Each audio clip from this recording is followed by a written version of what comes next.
யோசிக்க வேண்டாமா? மக்களுக்கு யோசிக்க வேண்டாமா? எப்படிப்பட்ட கேவலமான அரசாங்கம் மத்தியில் இருந்து நாட்டினுடைய பொருளாதாரத்தை அழித்து, அதுக்கடுத்து இந்த நாட்டினுடைய டிஃபென்ஸ் நிலைமை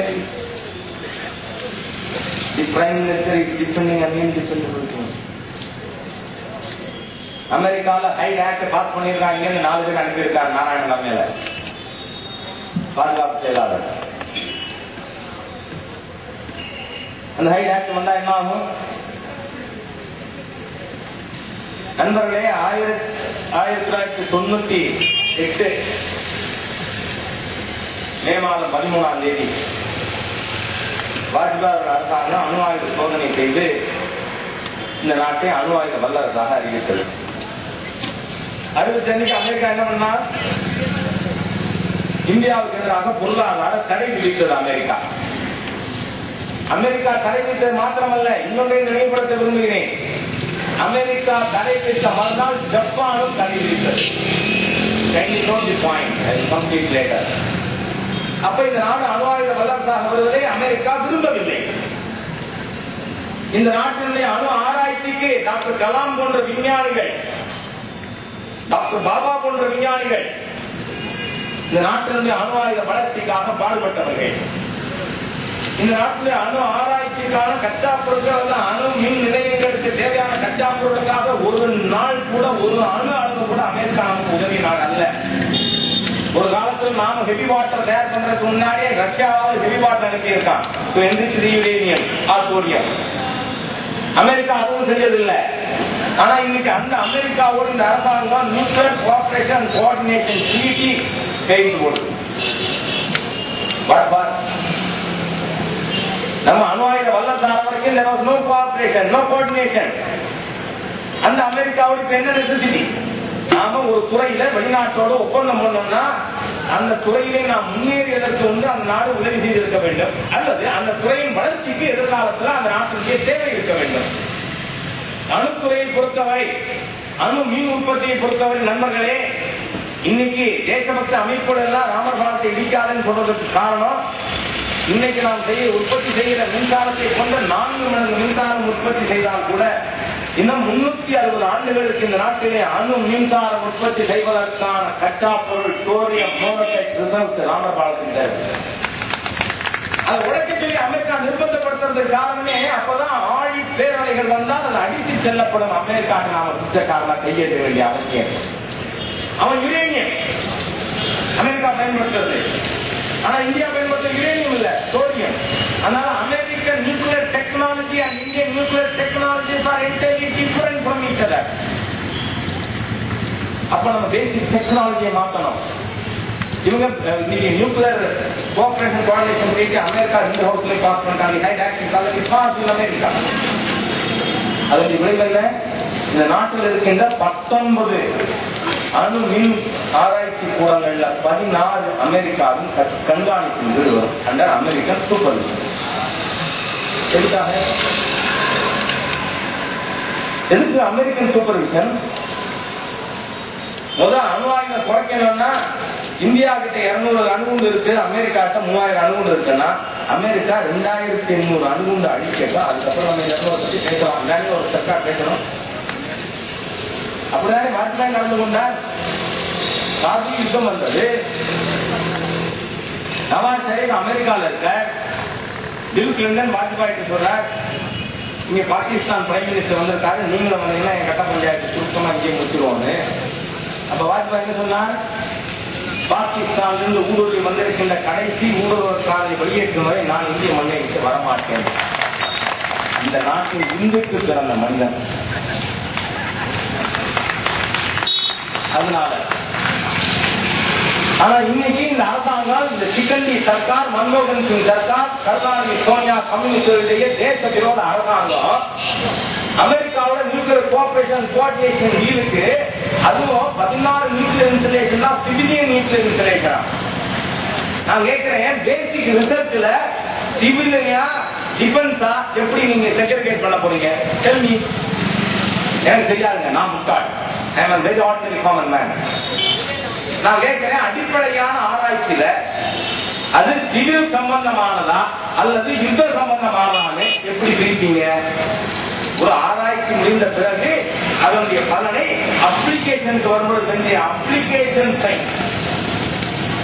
அப்ப அது சிவிலுக்கு யூஸ் பண்றதா, வாருக்கு யூஸ் பண்றதா அப்ப முடிவு பண்ணலாம். ஏன்னா இன்னைக்கு அணு கொண்டு வாருக்கு யூஸ் ஆகுது. ஆனா அணு மின்சக்தி உற்பத்தி செய்யறதுக்கும் அணு ஆராய்ச்சி தான் வேண்டியிருக்கு. அப்ப பேசிக் ரிசர்ச் எதுல கொண்டு வர போறீங்க?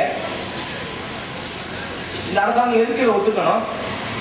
நிச்சயமா சொல்றேன், இந்த நாளைக்கு நடக்கிற தேர்தலில் பிரதிபா பாட்டில் தோற்று போய் ஷெகாவத் ஜெயிச்சா ஹைட் ஆக்ட் மன்மோகன் சிங் கையெழுத்து போடுறதுக்கு தான் சர்க்கார வீட்டுக்காங்க. அது பிஜேபி செய்யும். இல்லைன்னா என்ன ஆகும்? இனிமே நாம் அணு ஆராய்ச்சியே செய்ய முடியாது என்று சொன்னால் எந்த துறையிலே நாம் சாதித்து காட்டினோமோ அந்த துறையிலே அடிப்படை ஆராய்ச்சி செய்கின்ற உரிமையை இழக்கிறது இந்த அரசாங்கம். அதுக்கு நாம் துணை போக போறோமா? நாம் பேசினது எது தவறு இருந்தாலும் பி. சிதம்பரம் வந்து சுப்ரீம் கோர்ட் லாயர். கருணாநிதி ஏற்கனவே 2 கேஸ் போட்டிருக்காரு. இது ஒண்ணு 3வது கேஸ். 1000 கேசஸ். நான் என்ன இந்த ஆண்டு 2007 முடியறதுக்குள்ள பிஜேபி தொண்டர்கள் என்ற ஒரே கோரிக்கை, என்னோட ஒரே கற்பனை, 2007 முடியறதுக்குள்ள நான் 1000 கூட்டமாவது பேசணும். அப்பதான் எனக்கு வாய்ப்பு கொடுக்குறேன். 1000 கேஸ் என்ன சரி. இந்த ஒப்பந்த கையெழுத்தான என்ன நடக்கும்? நான் ஏற்கனவே சொன்னேன், அமெரிக்கா இந்தியாவுக்கு எதிராக பொருளாதார தடை விதித்த உடனே ஜப்பானும் தடை விதித்தது. காரணம் என்ன? அமெரிக்காவுக்கும் ஜப்பானுக்கும் டிஃபென்ஸ் டீல் உண்டு. ராணுவ ஒப்பந்தம் அமெரிக்காவோட யாருக்காவது வந்தா அமெரிக்கா ஒரு நாடு பற்றி என்ன முடிவெடுக்கிறதோ அதை அந்த ஒப்பந்தம் இருக்கிற நாடு செய்யலாம். அப்ப இந்த ஹைட் ஆக்ட் அமெரிக்காவுக்கு பாஸ் பண்ணியிருக்கிற இந்த சட்டத்தை, நியூக்ளியர் கோஆபரேஷன் கோஆர்டினேஷன் ட்ரீட்டி, இதை இந்தியா கையெழுத்து போட்டுட்டா இப்ப ஈரானோட பிரச்சனை இருக்கு. ஈரான் பாகிஸ்தான் கிட்ட இருந்து நியூக்ளியர் டெக்னாலஜி திருடி இருக்காங்க. ஈரான் எப்படியும் வரவிருக்கின்ற ஒரு சில மாதங்களுக்குள்ள அணு ஆராய்ச்சி செய்து அதை பகிரங்கமாக வெளியிட்டு விடுவார்கள். உடனே அமெரிக்கா என்ன பண்ணுவோம்? ஈரானுக்கு எதிராக பொருளாதார தடை விதிக்கும். அப்ப இந்தியா என்ன பண்ணணும்? ஈரானுக்கு எதிராக நாமும் பொருளாதார தடை விதிக்கணும். அப்படியானால் ஈரான் இந்திய உறவினை நிர்ணயிப்பது இந்திய மக்களா, இந்திய பாராளுமன்றமா, இந்திய அரசாங்கமா, இந்திய பிரதமரா? இல்ல, அமெரிக்கா. அப்ப ஒரு நாட்டிற்கும் இன்னொரு நாட்டிற்கும் இருக்கின்ற ராஜ்ய உறவுகளை நிர்ணயிக்கின்ற உரிமையை கூட இந்த நாடாளுமன்றம் இழக்கிறதா இல்லையா? இந்த அரசாங்கம் இழக்கிறதா இல்லையா? இந்த நாடு இழக்கிறதா இல்லையா? அப்ப இந்த ஹைட் ஆக்ட் கைது கொள்ளாமா? நம்பர் 1 தேச துறையிலாங்க அதை கைது கொள்வான். நம்பர் 1 தேச துறையிலாங்க 100 nuclear scientist have opposed this. Not only 100 nuclear scientist. அதுக்கு மன்மோகன் சிங் என்ன சொன்னாரு? ரிட்டையர்டு ஆபீசர்ஸ் எல்லாம் சொன்ன அறிக்கையை நான் மதிக்க மாட்டேன். Your service retired governor officer bank of India retired புரியுது. இந்த மன்மோகன் சிங் சொல்லாமா ரிட்டையர்ட் ஆபீசர் சொன்னது மதிக்க மாட்டேன்னு? அது நாட்ட ரிட்டையர்ட் ஆபீசர் என்ன அசிங்கங்க? ஒரு வெள்ளக்காரி கால் மேல கால் போட்டு உட்கார்ந்துருக்கான், இந்த கவுட்டில கை வச்சு உட்கார்ந்துருக்கான். ஒண்ணு போடாதே மோசமான நபர்னு படிச்சுட்டா போதுமா? படிச்சவன் நாட்டுக்கு எடுத்த கதை நீங்க மன்மோகன் சிங் நாட்டுக்கு இருக்கிற கதை நஷ்டம் மாணவர்க்கா?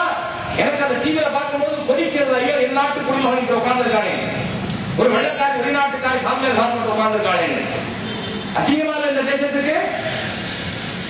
ஆனா எப்படிங்க அசிங்கமா இருக்கும்? இன்னைக்கு மவுண்ட் பேட்டன் மக புத்தகங்கள் இருக்கா? இந்த நாட்டினுடைய முதல் பிரதம மந்திரி ஜவஹர்லால் நேரு கிட்ட ஐநா சபையில ஜம்மு காஷ்மீர் பிரச்சனையை ஐநா சபைக்கு கொண்டு போய் பிரதிசைத்துக்கு ஒத்துக்கிறேன்னு இன்டர்நேஷனல் பண்ண வைக்கிறதுக்கு மவுண்ட் பேட்டன் யார பயன்படுத்தினாரா? யார? எட்வினாவை. அந்த பொண்ணு என்ன இருக்கு? whom Jawaharlal Nehru loved so much. ஆவிகளா, இந்த தேசத்துடைய முதல் பிரதமரையே இந்த நாட்டினுடைய பிரச்சனையை ஐநா சபை கொண்டு போவதற்கு மவுண்ட் பேட்டன் கூட்டி கொடுத்து பண்ணினான்னா பெண்கள் மன்னிக்க வைங்க. ஏன்னா மக்களுக்கு புரிய தெரியல, வழியே தெரியல. ஏன்னா திருப்பி நான் இவ்வளவு பேசுறது இங்க இருக்கிறவங்க யாராவது இங்கே அந்த கூட்டணிக்கு ஓட்டு போட்டாங்கன்னா பிஜேபிக்கு எதிராக அவங்களுக்கு புரிய செய்ய என்னால முடியல. நான் என் கோரிக்கை விட்டுருக்கேன். நான் அவங்களுக்கு ஒரு சொல்ல விரும்புறேன். நீங்க எழுதிட்டாலே கேட்க புத்தம் எவ்வளவு அதிகம் இந்த காங்கிரஸ்காரன் அதை கேவலமான வேலைங்க. ரைட் பண்ணி Jawaharlal Nehru all are work to the இன்னைக்கு அந்த புண்ணெழி இருக்கு. அப்ப அம்மாவை சிங்கமாக இந்த தேசத்தை பற்றி நம்ம புரியும். காங்கிரஸ்கான தேசத்தை எவ்வளவு அசிங்கப்பட்டிருக்காங்க. அப்ப மன்மோகன் சிங் எப்படி இருப்பாரு? சிங்களம் இருப்பாரு. இப்ப நியூக்ளியர் இஷ்யூல ஃபாரின் ரிலேஷன்ஸ்ல the sovereignty of India is now a question mark.